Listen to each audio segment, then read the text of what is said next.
الشیطان اللعین الرجیم بسم اللہ الرحمن الرحیم وصلی اللہ علی محمد وآل بیتہ الطیبین الطاہرین المعصومین۔ کاروان حسینی مدینہ سے مدینہ تک کی 26 نمبر قسط کے ساتھ مومنین کرام کی خدمت میں حاضر ہوں۔ امام حسین علیہ السلام کے مکہ میں قیام کے دوران امت کے انفرادی اور اجتماعی کردار کے متعلق سلسلہ گفتگو عبداللہ بن عمر اور امام حسین علیہ السلام کے درمیان ہونے والے مکالمے پہ پہنچا تھا۔ عبداللہ بن عمر کا نظریہ ان دیگر تمام شخصیات سے بالکل مختلف تھا جو امام حسین علیہ السلام کے ساتھ ملی تھیں، کیونکہ عبداللہ بن عمر امام عالی مقام کی اصل تحریک کا منکر تھا اور امام کو یزید کی بیعت کی کھلے عام دعوت دینے والوں میں سے تھا، اور عبداللہ بن عمر نے امام کو مشورہ دیا کہ جس طرح آپ نے امیر شام کی حکومت پہ صبر کیا اسی طرح یزید کی حکومت پہ بھی صبر کریں۔ اور عبداللہ بن عمر نے امام کے ساتھ کی جانے والی تینوں ملاقات میں امام کو یہی مشورہ دیا کہ ان تینوں مکالمات میں سے ایک مکالمے کو ہم گزشتہ اقساط میں ذکر کر چکے ہیں۔ جب امام نے عبداللہ بن عباس کے ساتھ ملاقات کی تھی تو ایک ملاقات میں عبداللہ بن عمر بھی تھا۔ جب امام حسین علیہ السلام نے مکہ سے عراق جانے کا عزم اور ارادہ کیا تو عبداللہ بن عمر امام علیہ السلام کے پاس آیا اور امام علیہ السلام کو کہنے لگا، اے فرزند رسول خدا، جہاں جانے کا آپ ارادہ رکھتے ہیں ذرا رک جائیں اور مدینہ واپس چلے جائیں اور بنو امیہ کے ساتھ صلح کر لیں، اپنے وطن اور اپنے نانا کے حرم سے ہرگز دور نہ جائیں۔ اگر آپ یزید کی بیعت نہیں کرنا چاہتے تو جب تک کوئی صورتحال واضح نہ ہو جائے اس وقت تک بیعت نہ کریں، کیونکہ امید ہے کہ یزید ابن معاویہ زیادہ دن زندہ نہ رہے گا۔ جس پہ امام حسین علیہ السلام نے عبداللہ بن عمر کو جواب دیا، اف لہذا الکلام ابدا ما دامت السماوات والارض، اے عبداللہ بن عمر، اف ہو تمہاری کلام پہ جب تک زمین و آسمان باقی ہیں۔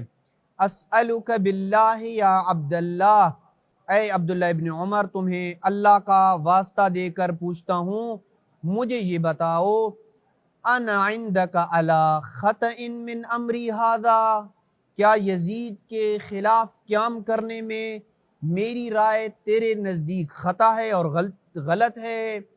فَإِن كُنْتُ عِنْدَكَ عَلَى خَطَئٍ فَرُدَّنِي، اگر میں تیرے نزدیک غلطی پہ ہوں تو میری بات کو رد کرو، مجھے آگاہ کرو۔ فَإِنِّي أَخْضَعُ وَأَسْمَعُ وَأَطِيعُ، میں تمہاری گفتگو سنوں گا اور مانوں گا اور اطاعت بھی کروں گا۔ عبداللہ بن عمر نے جب سنا تو کہا کہ خدا نہ کرے کہ آپ غلطی پہ ہوں، رسول خدا صلی اللہ علیہ وآلہ وسلم کی جانشینی کے نام پہ جو طہارت اور برگزیدگی آپ کو میراث میں ملی وہ قطعاً یزید کو نصیب نہیں ہے اور نہیں ملی ہے، لیکن مجھے خوف یہ ہے کہ اس حسین و جمیل رخ انور پہ تلواروں کے وار کیے جائیں گے، اس لیے آپ کے لیے بہتر یہی ہے کہ مدینہ واپس چلے جائیں، اور اگر آپ یزید کی بیعت نہیں کرنا چاہتے تو نہ کریں، لیکن اپنے گھر ہی میں خاموشی سے بیٹھ جائیں۔ یہ سن کر امام علیہ السلام نے فرمایا، ہیہات یبن عمر، اے فرزند عمر، یزید میرے نانا کے دین کو پامال کر رہا ہے اور میں حسین خاموشی سے گھر بیٹھ جاؤں، حسین سے یہ نہ ہو پائے گا، ایسا کرنا حسین سے بعید ہے۔ میں رائے حق پہ چلوں یا نہ چلوں یہ لوگ مجھے چھوڑنے والے نہیں ہیں، بس یہ تو زبردستی مجھ سے بیعت لیں گے یا مجھے قتل کر دیں گے۔ اے عبداللہ ابن عمر، یہ دنیا کی ستم ظریفی ہے کہ یحییٰ بن زکریہ کا سر بنی اسرائیل کی ایک فاحشہ عورت کے پاس لایا گیا تو کیا ان پہ اتمام حجت کے لیے یحییٰ بن زکریہ کے سر نے کلام نہ کیا؟ اے عبداللہ ابن عمر، کیا بنو اسرائیل طلوع فجر سے سورج نکلنے تک 70 انبیاء کا قتل نہ کرتے تھے اور پھر بازاروں میں بیٹھ کر خرید و فروخت کرتے جیسے انہوں نے کچھ جرم اور کچھ کیا ہی نہ ہو۔ اے عبداللہ ابن عمر، خوف خدا کرو اور میری مدد و نصرت نہ چھوڑو، اور اپنی نماز میں مجھے یاد رکھنا۔ اگر میرے ساتھ سفر کربلا میں شامل ہونا تیرے لیے مشکل اور دشوار ہے تو تیرے لیے عذر خواہی کا دروازہ کھلا ہے، لیکن ہر نماز کے بعد میرے لیے دعا کو ہرگز ترک نہ کرنا۔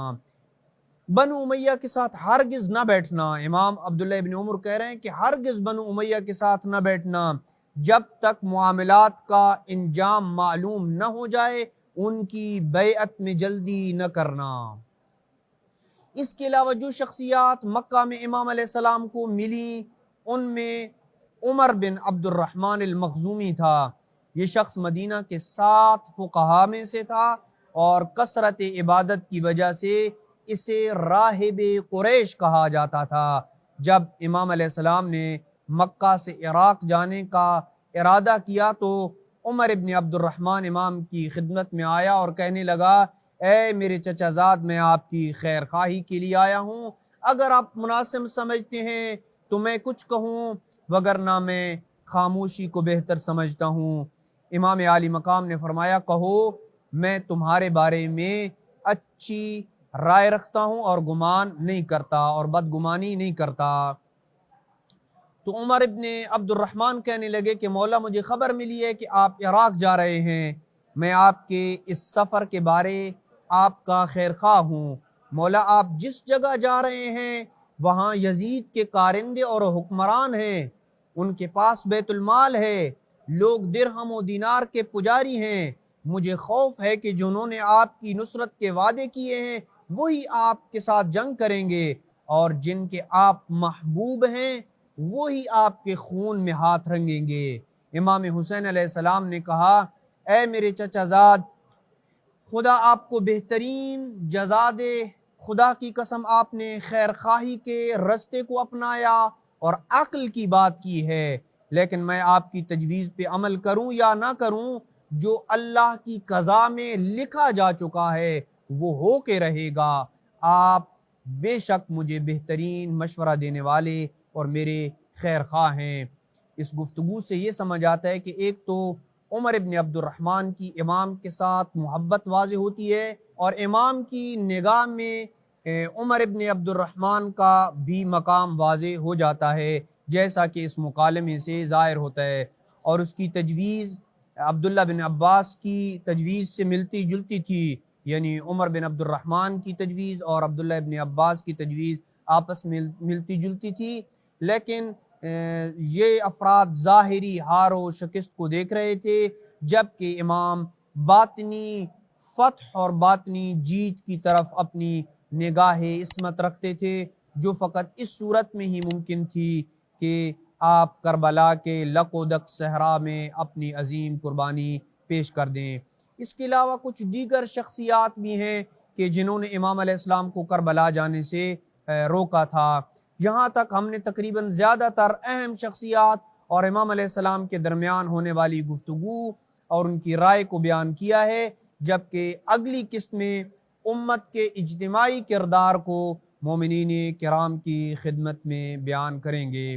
وصلی اللہ علی محمد وآل بیتہ الطیبین الطاہرین المعصومین۔